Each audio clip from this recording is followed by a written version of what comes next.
We're starting the third chapter, Mishnah 1.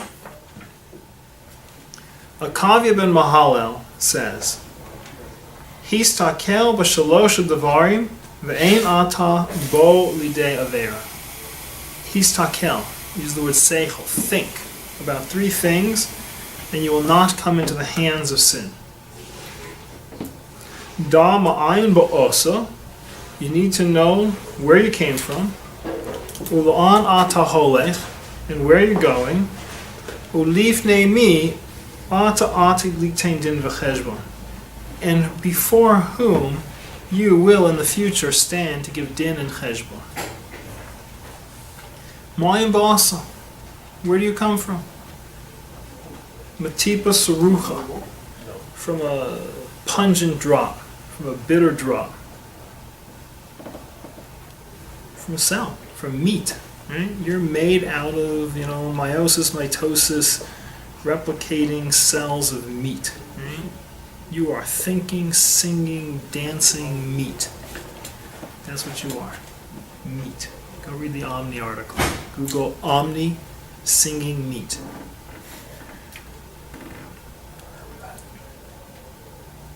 Ula'an ataholech. And where are you going to? What's your end? What path are you on? Lamakom afar, to a place of dirt. Right?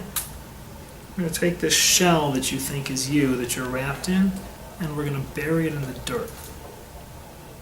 Just a little husk of a body. Where it's going to get eaten by worms and maggots. That's your end. Where do you come from? You come from pure physicality, from a little pungent drop of sperm, seed. And in the end, you're going to get buried in the dirt and eaten by worms and maggots. Ulifnei mi ata ati litein din v'cheshbon. And in the end, who will you stand to give din and cheshbon? Before whom will you stand? Melech malchei hamalachim, the king of kings, HaKadosh Baruch Hu. So if I've been stuck in the ground and eaten by worms, how am I going to stand before the king of kings?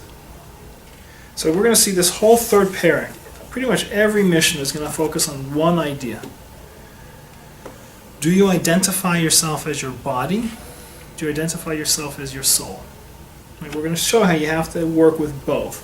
But the question is, do you subjugate your body as a tool to allow your soul to accomplish?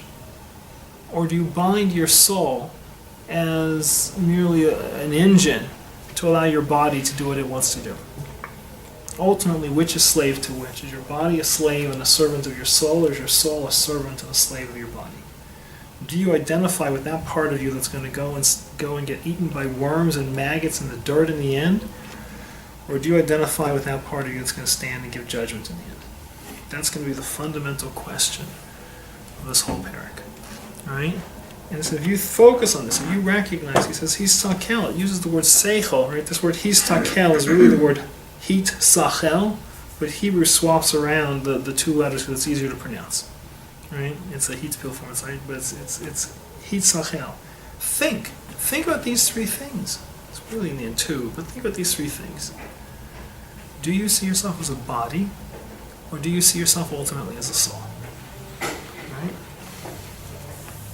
It says, and in the end, who will you give din and cheshbon?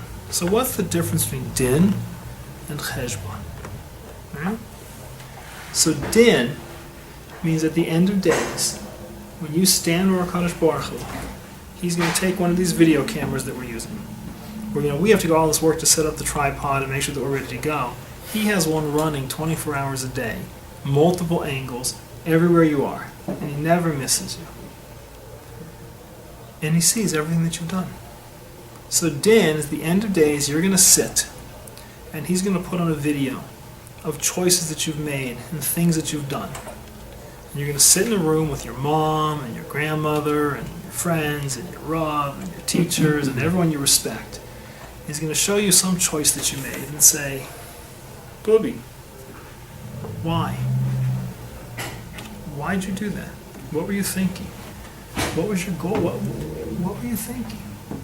right? Remember last week we saw the Mishnah, what's the enemy of the self? Is, this Yetzer Hara. When a person gives in and says, I don't have the strength to protect myself, he's going to say, what were you doing? What were you thinking? How could you do that to yourself? How could you do that to another person? How could you, right? And you'll have to explain what you've done. Cheshbon is the opposite. In some ways, I think Cheshbon is more painful. Cheshbon is he's going to show you what you could have been. He's going to take places where you made choices or failed to make choices, where you failed to go forward. He's going to show you what you could have accomplished. And you'll have to explain why you didn't. So he says, if you recognize that when you focus on yourself as a body, you come from meat, and in the end you're just going to be worm food. Your body is not, you need your body, right? I'm going to tell you, you're getting your body beaten up, you start to recognize how much you need your body. You can't get through without it, and please God, mine will keep going for many, many decades. But it's just a body, right? Ultimately, you're the soul inside it. So if you recognize what your body is, and you recognize in the end, you will stand before God and have to justify both the mistakes you made, and in some ways worse, the good that you failed to do. So it's now to keep you from the hands of sin. That's a kavi b'machala.